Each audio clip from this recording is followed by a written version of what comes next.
Have you ever walked into a grocery store and felt happy? Not just a little satisfied, but genuinely uplifted, as if you've stepped into a place that's more than just a stop on your to-do list? For many people, that's exactly what happens when they walk into Trader Joe's.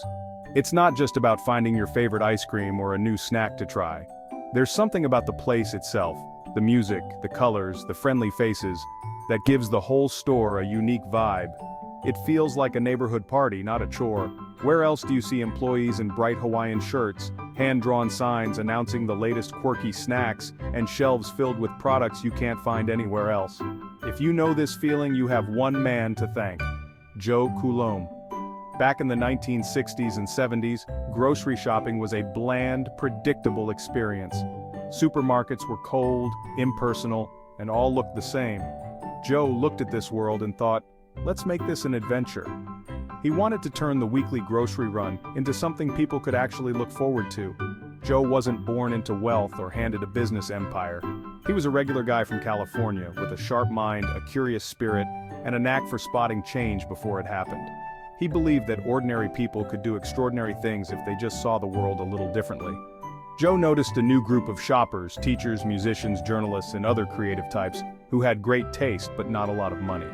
He asked himself, why can't they have nice things too? Why should good food and interesting products be reserved for the wealthy?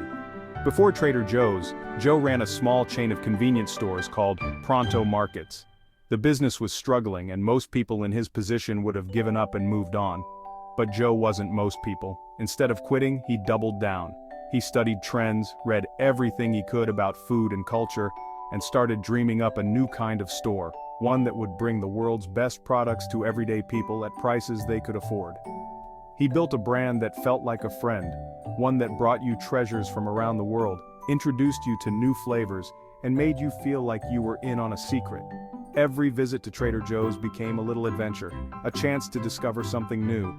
Joe's story is about courage, about seeing what others miss, and about believing in your wildest ideas, even when they sound a little crazy.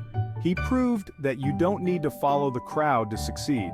Sometimes you just need to trust your gut and take a chance. Trader Joe's isn't just about cheap wine and frozen foods. It's a roadmap for anyone who's ever felt stuck or had a crazy idea that no one else believed in. It's proof that with a little creativity and a lot of heart, you can change the way people see something as ordinary as grocery shopping. And it all started with one man, a man who wanted to make grocery shopping fun and ended up changing the way we shop forever. Joe Coulombe's story begins in the heart of San Diego during the 1930s, a time when the city was still finding its identity and the world was gripped by the Great Depression. He was born into a working-class family, where every dollar mattered and every meal was a small victory. The streets were lined with hope and hardship in equal measure, and families like the Coulombe learned to make do with what little they had. Joe's parents, despite their limited means, placed a high value on education.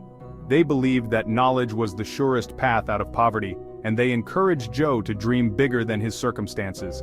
But with money always tight, Joe quickly learned the importance of hard work, resourcefulness, and perseverance. He took on odd jobs, helped around the house, and watched as his family stretched every penny. Driven by curiosity and a relentless desire to improve his life, Joe set his sights on Stanford University, a place that, for many, seemed worlds away from his modest upbringing. Surrounded by classmates from privileged backgrounds, Joe sometimes felt like an outsider, but he never let that hold him back. He knew he had earned his place there, and he was determined to make the most of every opportunity. At Stanford, Joe immersed himself in new ideas, soaking up knowledge in economics and business. The campus buzzed with innovation and ambition, and Joe thrived in this environment. He learned not just from textbooks, but from the diverse perspectives of his peers and professors. These years would shape his thinking and give him the tools he'd need for the future. After graduation, Joe didn't immediately leap into entrepreneurship. Instead, he joined Rexall drugstores, starting at the bottom and working his way up. Here, he learned the ins and outs of retail, from stocking shelves to managing employees. It was a hands-on education in how businesses really operated. Joe observed what made stores succeed and what caused them to fail. He saw firsthand how large corporations could become bogged down by bureaucracy and tradition, often missing opportunities for innovation. These lessons would stick with him, fueling his desire to do things differently. For Joe, this wasn't just a job, it was an apprenticeship in the art and science of retail. Every day brought new challenges and new lessons, and he approached each one with the patience and curiosity of a craftsman honing his skills. Joe's unique blend of working-class grit, elite education, and real-world experience set him apart. He wasn't just another executive climbing the corporate ladder. He was someone who understood both the struggles of ordinary families and the strategies of big business. Unlike the Silicon Valley entrepreneurs who would come later, Joe wasn't a dropout chasing a quick fortune. He was a patient learner, absorbing every lesson he could, determined to build something lasting and meaningful.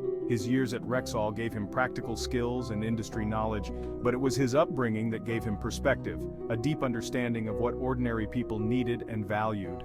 By the time opportunity knocked, Joe was ready, even if he didn't fully realize it.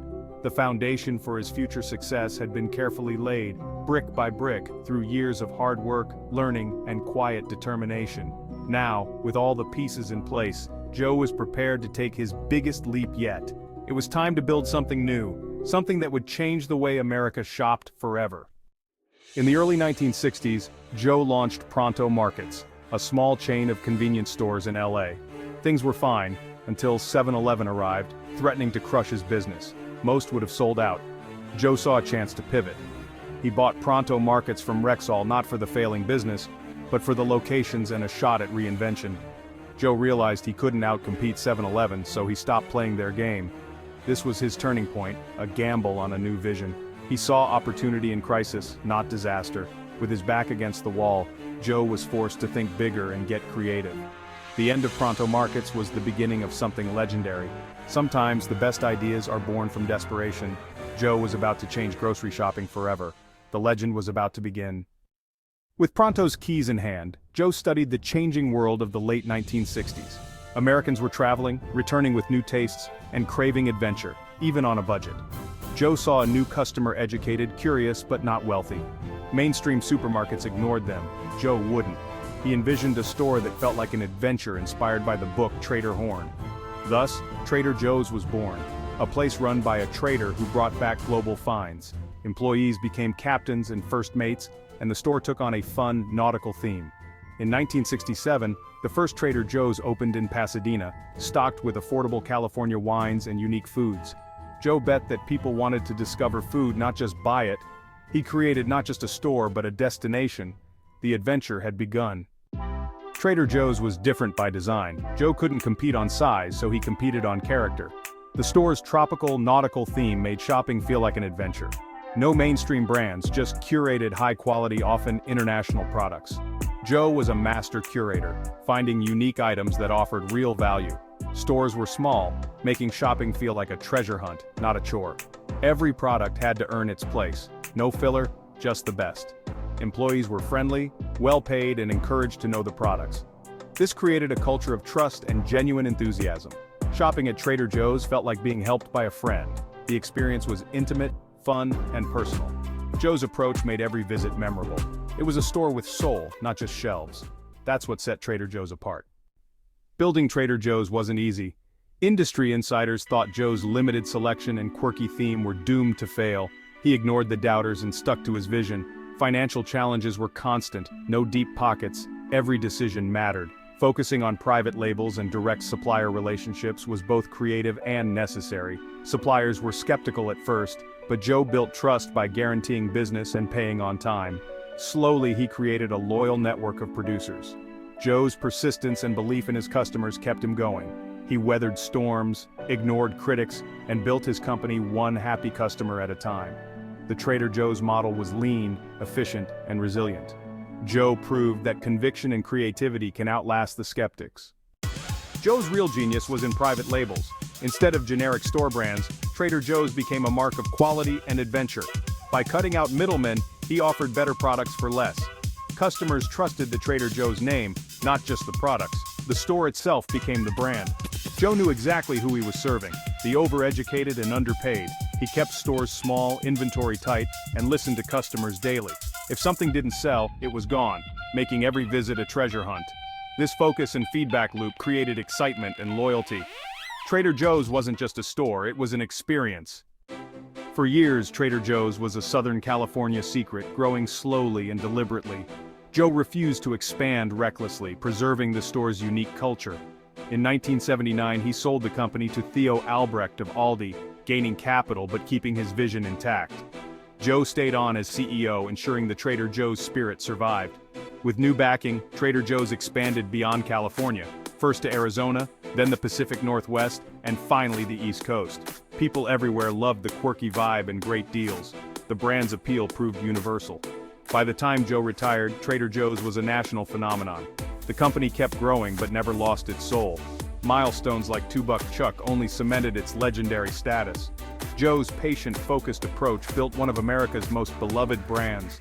From one store to hundreds, the adventure continued. Joe Coulombe passed away in 2020, but his legacy is alive in every Trader Joe's. His vision transformed the grocery shopping experience, making it more than just a routine errand. It became an adventure, a treasure hunt for unique products and delightful surprises. He proved a business could have personality, humor, and a real connection with customers. Trader Joe's is not just a store, it's a community where employees and customers share smiles and stories, creating a warm and welcoming atmosphere. Joe's story is about daring to be different and trusting your instincts. He saw potential where others saw risk, and he embraced the challenge of creating something new and exciting. He faced failure but saw it as a doorway, not a dead end. Each setback was a lesson, a stepping stone towards innovation and success. Joe's resilience and determination were key to his achievements. Persistence and creativity were his greatest tools. He constantly sought new ideas and ways to improve, never settling for the ordinary. His innovative spirit is what set Trader Joe's apart from the rest. You don't need wealth or connections to make a difference, just vision and curiosity. Joe's journey shows that anyone with a dream and the courage to pursue it can make a significant impact. Joe paid attention to the world, saw a need, and built something unique. He understood the importance of listening to customers and adapting to their needs, which helped him create a brand that resonates with so many. Your quirks and ideas are your greatest assets. Embrace them and let them guide you in building something that truly reflects your identity and values. Don't be afraid to build something that reflects who you are. Authenticity is powerful, and it's what draws people in and keeps them coming back. The world craves authenticity, not another soulless corporation. People want to connect with brands that have a story, a personality, and a genuine passion for what they do. Trust yourself, believe in your ideas, and take that first step. Every great journey begins with a single step, and the courage to take it can lead to incredible adventures. Joe's journey proves that with vision and courage, you can create your own adventure. His story is a testament to the power of dreaming big and daring to be different. So, what's your $2 Chuck? What unique idea or passion will you pursue to leave your mark on the world? The possibilities are endless, and your adventure awaits.